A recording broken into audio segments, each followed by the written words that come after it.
जोहार साथियों। झारखंड में चुनाव अब बहुत नज़दीक आ गए हैं और आप लोगों के पास एक बहुत बड़ा जिम्मेवारी है और आप लोग इस जिम्मेवारी को कैसे निभाते हैं, कैसे पूरा करते हैं, ये आप लोगों के ऊपर निर्भर करता है। यह 5 वर्षों का पर्व है। हर त्यौहार हर एक वर्ष आता है, लेकिन चुनाव का त्यौहार 5 वर्ष के बाद आता है और आप किसे वोट देंगे ये आप पर निर्भर करता है। 1,000 पर आप बिकते हैं या किस पर बिकते हैं यह आप पर निर्भर करता है। अगर आप गधा को भी लेने जाते हैं ना तो 20,000 में मिलेगा, मिनिमम उसकी कीमत 20,000 है, लेकिन आप तो 1,000 में बिकने के लिए तैयार हैं। मतलब आप गधा से भी बदतर हैं, क्योंकि आप 1,000 में बिक जा रहे हैं लेकिन गधा तो 20,000 में बिक रहे हैं। तो गधा ही ना अच्छा हुआ, आप तो मनुष्य होके भी गधा से बदतर है। अगर आप 1,000 में बिक रहे हैं तो आप वोट दीजिए विकास के नाम पर, ना कि 1,000 के नाम पर। आप अगर समझदार हैं, अगर आप पढ़े लिखे हैं, तो क्या आपकी कीमत सिर्फ और सिर्फ 1,000 है? आप अपने आप से पूछिए, आप अपने आप से मंथन कीजिए। इसलिए वोट आप किसी को भी दीजिए, आप सोच समझ के दीजिए। आप देखिए आने वाला 5 वर्ष में क्या होंगे। विकास के नाम पर ही आपको वोट देना है, क्योंकि हमारा स्टेट में एक खास समुदाय है जो विकास के नाम पर वोट नहीं देते हैं। उनका टारगेट रहता है कि हम उसी को वोट देंगे जो बीजेपी को हराएगा। उसका बस यही मकसद रहता है। उसे विकास के नाम से कोई मतलब नहीं है। क्यों ना उसके बच्चे गैरेज में काम करे, कुली में काम करे, ट्रैक्टर में काम करे, उसे शिक्षा से कोई मतलब ही नहीं है। इसीलिए वह दिनों दिन गरीब होते जा रहे हैं। आज हमारे देखिए झारखंड आदिवासियों का राज्य है। यहाँ की आबादी आदिवासियों की सबसे अधिक है और वो गरीब हैं। आप सोचते हैं इसके पीछे मकसद क्या है? उसे गरीब बनाया जा रहा है, उसे बुड़बक बनाया जा रहा है और ना ही उनके पास अपनी कोई विवेक है। उसे विकास के नाम से कोई मतलब नहीं है। आदिवासी तो भोले भाले होते हैं। आदिवासी ही नहीं, और भी कुछ वर्ग हैं। आदिवासी तो बहुत से समझदार भी हैं जो अपने विवेक का इस्तेमाल करते हैं, लेकिन झारखंड में कोई खास वर्ग है जिसका मैं नाम नहीं ले रहा हूँ, आप लोग सब जानते भी हैं कि वो बीजेपी को वोट कभी नहीं करेंगे। क्यों ना उसके बच्चे रोड पर आ जाएं। आप सोचिए, अपने बच्चे की चिंता हर किसी को होती है। हेमंत सोरेन आप देख रहे होंगे, उसके पूरे परिवार की चिंता है हेमंत सोरेन को। उसकी भाभी चुनाव लड़ रही है, उसकी पत्नी चुनाव लड़ रही है, उसका भाई चुनाव लड़ रहे हैं। सोचिए, उसके पिताजी की इतनी उम्र हो गई है फिर भी वो राज्यसभा सांसद हैं। उन्हें पूरे परिवार की चिंता है, लेकिन आपको अपने परिवार की चिंता नहीं है।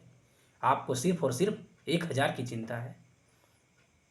आपको 1,000 मिल गया, आप खुश हैं। आप जरा सोचिए। इसीलिए आपको यह तय करना है कि हम किसको वोट दें, क्योंकि चुनाव तो बहुत जल्द ही आने वाले हैं। एक जानवर भी होता है ना दोस्त, तो अपने बच्चे की देखभाल करते हैं, लेकिन आप तो मनुष्य हैं। इसीलिए आप जरूर इस पर ध्यान देने की आवश्यकता है। यह एक गंभीर मुद्दा है।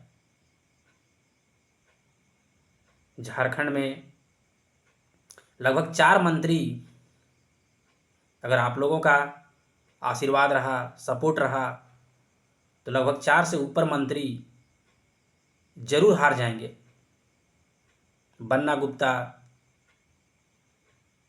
जो कि अपनी बयानों से हमेशा चर्चित रहते हैं, कौन हिसाब से कहते हैं कि वो राज्य के मंत्री हैं, और आप फिर भी उसको वोट देते हैं। आप जरा सोचिए।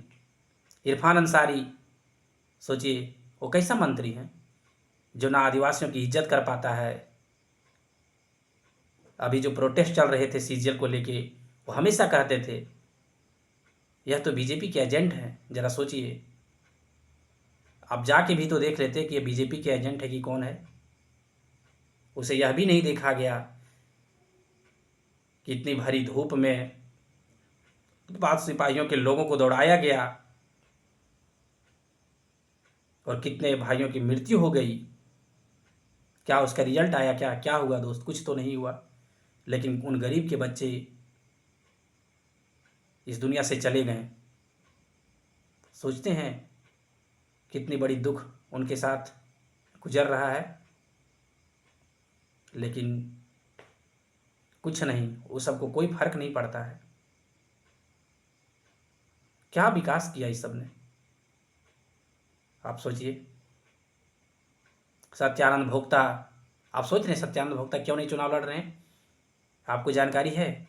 सत्यानंद भोक्ता कास्ट के हैं और सरकार उसे एसटी में कर दिया गया।